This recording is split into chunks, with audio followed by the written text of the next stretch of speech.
কিছু হয়ে যায় শেফালি বাঁচবে না, আর শেফালি যদি না বাঁচে আমিও বাঁচবো না, আমি ইন্দুর মামা বিষ খেয়ে মরে যাবো।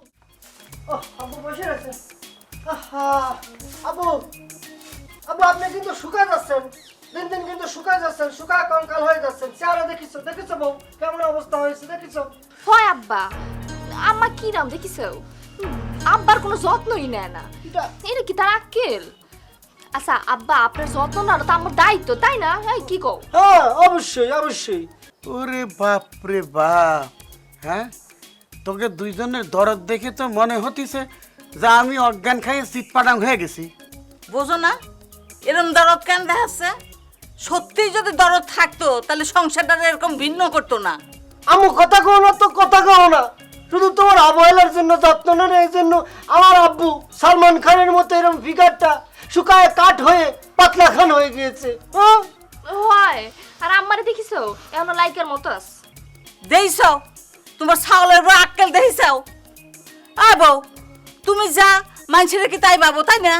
এই গাদা, এই তোর বউক নিষেধ কর, তোর মাকে নিয়ে যেন কোনো বাজে মন্তব্য না করে। আব্বু আপনাকে একটা কথা কই, আপনি কি কখনো দেখেছেন আয়নার মধ্যে নিজের চেহারা খান দেখেছেন? কি সুন্দর চেহারা কি হয়ে গিয়েছে এই কষ্টে এই দুঃখে। এই যে আপনার বৌমা একেবারে কাটিয়ে কাটিয়ে একশের শেষ হয়ে যাচ্ছে, অথচ আম্মু আম্মু একদমই আপনার প্রতি যত্ন নেয় না, কোনো কেয়ার করে না। এটা কিন্তু ঠিক না। না এই গাদা, তুই ভুলে যাচ্ছিস কিসের জন্য?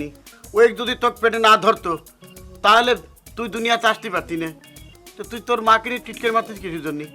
আব্বা আপনি যাই কোন আর তাই কোন, আপনার এরকম কষ্ট আমরা সবার পারি না আব্বা। দেখেছেন? ঢং, এসব ঢং, এসব ঢং মানুষ ঠিকই বোঝে, বুঝছো? ঢং না দেখছো আপু, আম্মু কেমন করে কথা করছে।